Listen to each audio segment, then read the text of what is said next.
Hey, Good Friday, everybody. Good Friday. Glad tidings. 2,000 years ago, Christians still look back in awe, in appreciation, in gratitude. It is finished. It is done. I've just crossed the finish line. We and my children are victorious forever. Amen. A Good Friday to all those people who subscribe to that faith of the Nazarene. Happy weekend to everybody else. I hope you have plans for this Good Friday. Whatever Easter looks like to you, look east. There's always good things coming from the east. And this guy talking to you in Tuko Riyadh and in this episode is from the east. He's back in America. Shukran. Watazamaji wenzangu, my subscribers, my likers, everybody around the globe. I suspect I have somebody somewhere in this world that says, hey, who is that guy talking? Thank you very much. Let's keep it up.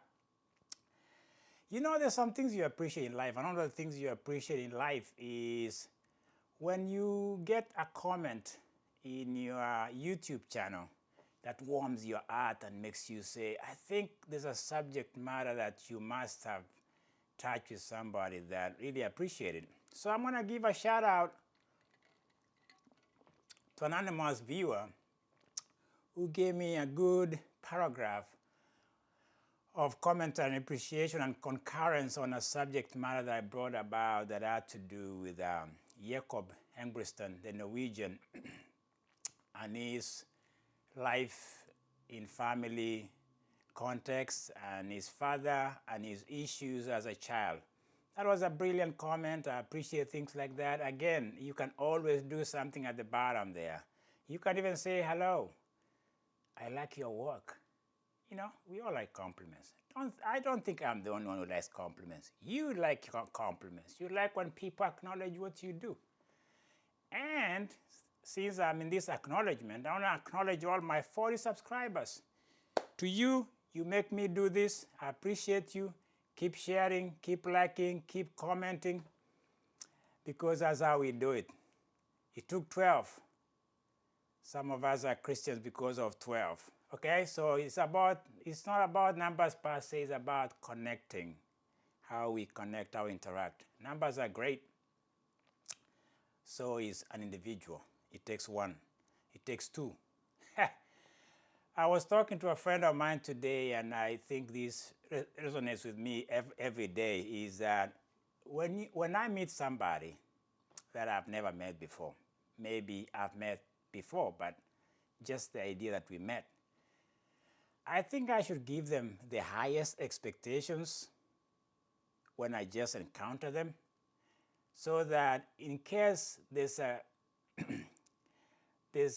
something doesn't go very well, at least I had a very high expectation of that person. So that if there's a dipping, if there's a nosedive, at least I'm left with something, not empty hand, but at least I started on a high note. What about that? Have a good high note Friday, my friend. 48 hours. In 48 hours, Helen Obiri and the women in Boston Marathon on Monday morning will be going out there to see who is the winner takes it all. Yes, it's Boston Marathon, my friend. Boston Tea Party in 48 hours, down on those streets. One of those races that I know in North America that has no rabbit. Nobody paces you. It's just the top tier, the top 10, the top numbers just go out there and race. It's going to be a great one. Not only is it great, there's history to be made. We have to either surpass Fatuma Roba, who won that Boston Marathon 3 times in the 90s. Fatuma Roba, an Ethiopian, who did that exceptionally well back in the days. Helen Obiri might obliterate. I like the way I play with that. Helen Obiri, the obliterator, might do it this Monday. I have a 401k jar that I've been saving. I'm putting that big jar on that woman to do it. I don't know why I see her doing it. I think she's an exceptional woman at 35 years old. Not really experienced in marathon, but she's won it twice before. So she's a defending champion coming into Monday. She went to Kenya. I shared this with you. She went there training in Gong Hills and Kenya environment altitude. I think she's set. I think mentally she's tough. And if it comes down to it, I'm calling out Helen Obiri. I'm speaking some keys here. Get out there, Helen, and show them how we do it, how we obliterate, because we go by Helen Obiri. I know she resides in Colorado. Personally, I think she's one of those people who is a savvy competitor, and I give her an edge among the fields. But she has to deal with younger souls. Like I think there's young competitors who are going to give her a run for her money. One of them is Amane Beriso, the Ethiopian. She's 33. They're almost the same age. But she's coming, the Ethiopian is coming in with a better time of 2:14. But it's about 2 years ago that she ran that best time. But as I know, Ethiopians are never far behind when it comes to distance running and in marathon. But I think I'm still giving an edge to Helen. I think she's, the fact that she's won it twice, I think she has history to make, and I think she's aware of that. I think mentally, she's really gotten into this point. I think last year she overraced herself to the ground. I think I talked about her doing 3 marathons last year. I think she overdid it. This year she's been very focused, and I think this thing might be for her to wrap up the show and go out maybe at the top. But she's not, again, there's another 25-year-old Ethiopian, Yalemzef Yohale. So we'll just go YY. That's what people call her, because to pronounce that name is mouthful. She's 25, she has 2:16 coming in. I'm just giving you her times. I think Obiri has 2:24. Is it 2:24? Let me see what Helen Obiri has. Helen Obiri BP is not very fast, but you know, she hasn't, by the way, Helen Obiri hasn't done a lot of marathons. So she's not that experienced marathon runner, but she's an experienced competitor. In track, you know when Helen Obiri is around, you better be watching it. I like the t-shirt she sends here. It's very good on her logo. She says, Helen Obiri is ready to win Boston again. That's the t-shirt logo. Cute. I like that. But there's another Kenyan here, Irene Cheptai, 2:17 coming in. Not really experienced. I think she's coming into marathon a little bit late. But you're never late at 30s. I don't know why I'm saying she's late. Then there's Sharon Lokedi.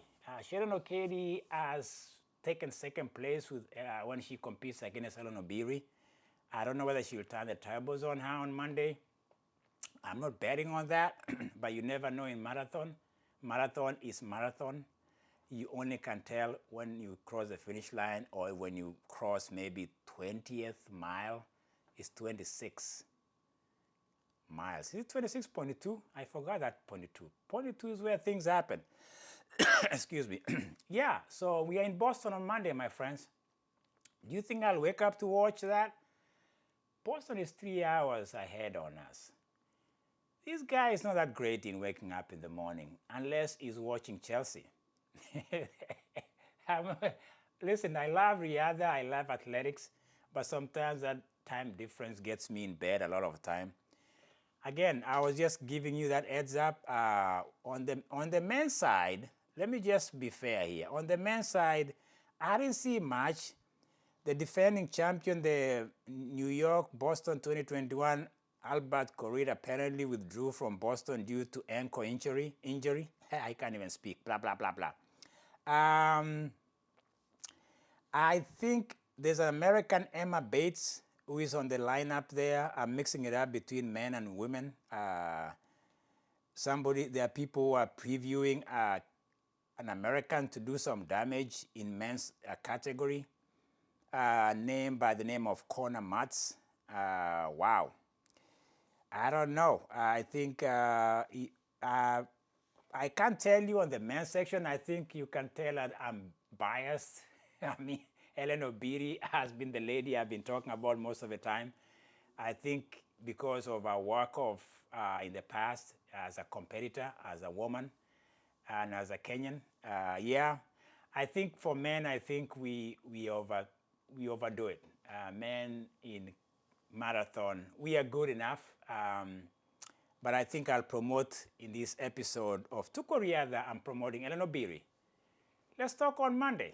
Let's see what happened. See you then at the finish line. I hope I'll see you at the finish line in this Tuko Riadha, and Good Friday. And Good Friday to you, my friend. Have a good weekend. Chelsea plays Fulham. It's going to be a good one. It was me, JKKC, episode 123. Tuko Riadha!